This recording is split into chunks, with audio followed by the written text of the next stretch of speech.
Hola chicos, pasemos al último tema de este curso que son los sistemas de elección con pesos o sistema de voto ponderado.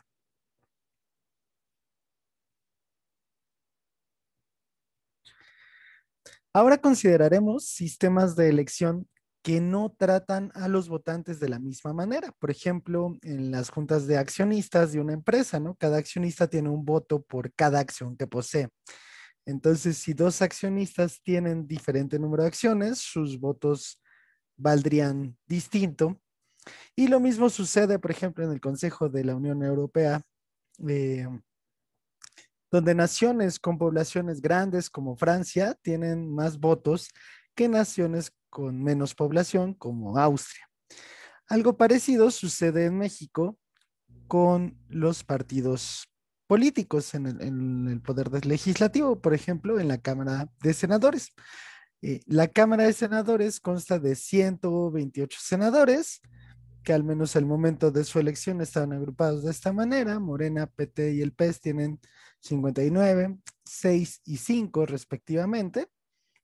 El PAN, el PRD y Movimiento Ciudadano tienen 24, 5 y 8. El PRI y el Partido Verde tienen 14 y 6. Y hay un senador independiente que es Emilio Ibares y Casa Longoria con, bueno, solamente uno. Y en nuestro país, muy frecuentemente, los senadores del mismo grupo votan de la misma manera. Si bien cada uno tiene la posibilidad de votar lo que considere conveniente, en la práctica es muy usual que los senadores del mismo grupo votan lo mismo. Entonces, vamos a suponer que esto siempre sucede, ¿sí? Que todos los senadores del mismo grupo parlamentario van a votar exactamente lo mismo.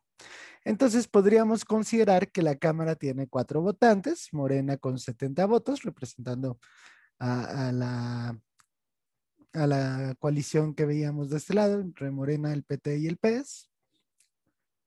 El PAN con 37 votos, representando a PAN, PRD y Movimiento Ciudadano. El PRI con 20 votos, representando al PRI y al Verde Ecologista. Y uno sin grupo, que nada más tiene un voto. ¿Sí? Entonces podríamos considerar que estos son 4 votantes, cada uno con una cantidad distinta de votos. Entonces, a los sistemas de elección en los que los votantes tienen un distinto número de votos se les llama sistemas de elección ponderados o sistemas de elección con pesos. ¿Sí? En un sistema de elección con pesos, cada votante tiene un número específico de votos, al cual se le llama el peso de votación. Y un sistema de elección ponderado viene acompañado de una cuota, la cual usualmente se denota por la letra Q. Entonces, si la suma de los pesos de los votos a favor es mayor o igual que la cuota, entonces se aprueba una cierta moción que se esté discutiendo. ¿Sí? O sea, si se cubre un cierto número de votos a favor, entonces se aprueba, por ejemplo, una iniciativa de ley, ¿no? Y esta cuota siempre va a ser eh, mayor estrictamente que la mitad de la suma de los pesos y puede ser menor o igual que la suma total de los pesos. Entonces, regresando al ejemplo que teníamos en la Cámara de Senadores, si consideramos que todos los senadores asisten y participan en la votación, hay dos tipos de votación. La mayoría simple, ¿sí? Que requiere una cuota de 65 votos, ¿sí? En ese sentido, y la manera en la que usualmente se representan estos sistemas de voto ponderado es como entre corchetes, la cuota, que en este caso sería 65, 2 puntos, los pesos de los votantes. En este caso son 70, 37, 21, pero no necesariamente tendrían que tener algún orden, ¿no? Y el tipo de votación de mayoría calificada requiere una cuota de 86 votos. Entonces tendríamos este sistema de voto ponderado. Entonces, Vamos a ver algunos términos que son más o menos comunes en esta teoría del voto ponderado. Consideremos el sistema que tiene como cuota 51, ¿sí? Uno de los votantes tiene 40 votos y el otro de los votantes tiene 60. Entonces, vean, realmente no importa cuánto vote el azul, el que tiene peso 40, porque la decisión va a ser tomada estrictamente, o sea, una moción se va a aprobar sí y solamente si el votante de color naranja con peso 60 dice que sí. Si él dice que sí, se va a aprobar. Y si dice que no, no se va a aprobar, ¿sí? Porque él tiene suficientes votos para cubrir con la cuota. Entonces, si existe un votante tal que una iniciativa se aprueba, sí, solamente si ese votante está a favor, vamos a decir que ese votante es un dictador, ¿sí? En este caso, el votante con peso 60 es un dictador. Entonces, regresando a nuestro ejemplo de mayoría simple con cuota de 65 votos, este es nuestro sistema de voto ponderado. En este caso, Morena es un dictador, ¿no? Ninguna iniciativa se aprueba sin que Morena la apruebe, ¿sí? Y de hecho, lo que los demás partidos voten realmente no importa. Si Morena vota que sí, se aprueba una iniciativa. Si Morena vota que no, no se aprueba una iniciativa. Entonces, estamos hablando de que Morena tiene el 54,68% de los pesos de los votos, es decir, tiene 70 de los 128 senadores, pero tiene el 100% del poder de voto, ¿sí? A lo que nos referimos con el poder de voto es como qué tanto afecta el voto de ese votante, ¿sí? Porque una cosa es el número de votos que tiene, es decir, el peso de votación, y otra es el poder real que tiene, ¿sí? Entonces estamos hablando de que el alrededor del 45,3% restante del Senado no tiene poder de voto. Y esa es una de las grandes fallas de la democracia representativa, porque por un lado, estamos hablando de que casi un poquito menos de la mitad de la población realmente no está siendo representada en este ejemplo particular. Ahora, veamos otro término. Consideremos este sistema. El 6, cuota 6, y hay tres votantes con pesos respectivamente 5, 3 y 1. Aquí no hay un votante que sea dictador, ¿sí? ¿Por qué? Porque si el 5 eh, vota que sí, no es suficiente para que se apruebe la moción, ¿no? Si el 3 vota que sí, no es suficiente para que se apruebe la moción. Si el uno vota que sí, no es suficiente para que se apruebe la moción.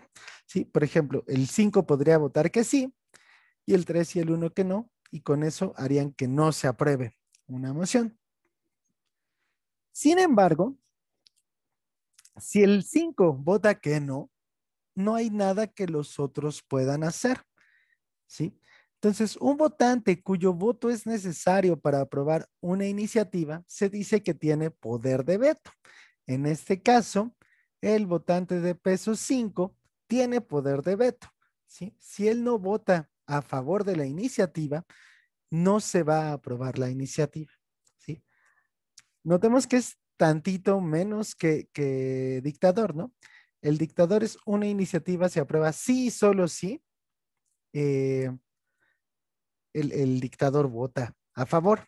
Y aquí es necesario que el votante que tiene poder de veto eh, vote a favor de la iniciativa, pero no es suficiente. Tendría que, en este caso, por ejemplo, en este ejemplo, tendría que convencer a alguien más de votar a favor, ¿no? Consideremos ahora este sistema con cuota 7 y tres votantes, 5, 3 y 1. un votante, vamos a decir que es insignificante si su voto nunca es decisivo. En este ejemplo, el 1 es insignificante. Realmente, ¿cuándo se va a aprobar una moción en este ejemplo? Pues se va a aprobar si solamente si el 5 y el 3 votan a favor.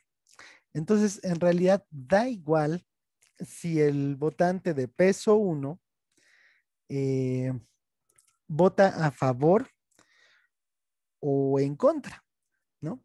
Y en ningún caso su voto va a ser decisivo. O sea, si él vota que sí, no importa que, que hayan votado los demás, ¿no? En el sentido de que más bien, si él vota que sí o que no, no importa. ¿Por qué? Porque su voto nunca va a ser como el voto que falta para que se cumpla la cuota, para que se junte la cuota. Entonces, notemos algo importante.